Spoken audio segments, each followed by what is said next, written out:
నేడు మొయినాబాద్ డ్రగ్స్ కేసులో పోలీసుల కస్టడీ పిటిషన్పై ఉప్పరపల్లి కోర్టు విచారణ చేయనుంది. నిందితులు పైలట్ రోహిత్ రెడ్డి, రితేష్ రెడ్డి, నమిత్ శర్మలను 3 రోజుల పాటు కస్టడీకి ఇవ్వాలని పోలీసులు పిటిషన్ వేశారు. డ్రగ్స్ కేసులో ఇప్పటికే 2 సార్లు 6 రోజుల పాటు నిందితులను విచారించిన ఎస్ఐటీ అధికారులు మూడోసారి 3 రోజులు కస్టడీకి ఇవ్వాలని కోర్టులో పిటిషన్ దాఖలు చేశారు. పోలీసుల పిటిషన్పై కోర్టు విచారణ చేయనుంది.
నేడు మొయినాబాద్ డ్రగ్స్ కేసులో పోలీసుల కస్టడీ పిటిషన్పై ఉప్పరపల్లి కోర్టు విచారణ చేయనుంది.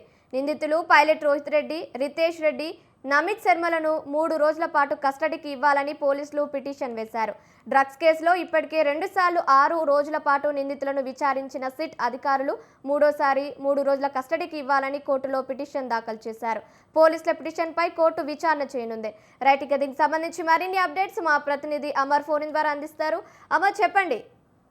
మొయినాబాద్ డ్రగ్స్ కేసులో 3 నిందితుల కస్టడీతో పాటు బెయిల్ పిటిషన్ పై ఇవాళ రాజేంద్రనగర్ ఉప్పరపల్లి కోర్టులో విచారణ అయితే జరగనుంది. అయితే గత విచారణ సందర్భంలో వాళ్ళ రిమాండ్ కు సంబంధించి పొడిగింపుతో పాటు ఇప్పటికే అతని మీద ఉన్నటువంటి చాలా ఆరోపణలు ఉన్నాయి కాబట్టి వీటికి సంబంధించి వెంటనే మరొకసారి కస్టడీకి ఇవ్వాలంటే, అంటే 3వసారి కస్టడీకి ఇవ్వాలంటూ కూడా పోలీసులు పిటిషన్ కూడా దాఖలు చేయడం జరిగింది. సోమవారం అంటే ఇవాళ విచారణ చేస్తామని కూడా న్యాయస్థానం తెలపడం జరిగింది. కాబట్టి 12 గంటల సమయాన మొయినాబాద్ డ్రగ్స్ కేసులో నిందితులకు సంబంధించి మాజీ బీఆర్ఎస్ ఎమ్మెల్యే అయినటువంటి పైలట్ రోహిత్ రెడ్డి, రితేష్ రెడ్డి, నమిత్ శర్మ ముగ్గురికి సంబంధించినటువంటి ఆర్థిక వ్యవహారాలపైన పూర్తిస్థాయిలో ఆరా తీయాలని కూడా ఇప్పటికే సిట్ అధికారులు భావిస్తున్న నేపథ్యంలో ఇప్పటికే 2 సార్లు వన్ టైం 3 డేస్ తో పాటు సెకండ్ టైం కూడా 3 రోజులు, మొత్తం 2 సార్లు 6 రోజుల పాటు కూడా నిందితులను సిట్ అధికారులు విచారించారు. శంషాబాద్ రూరల్ పోలీస్ స్టేషన్ తీసుకెళ్లి మరి సుదీర్ఘంగా విచారించి ఇటు ఉన్నటువంటి మిగతా 11 మంది నిందితులకు సంబంధించి కూడా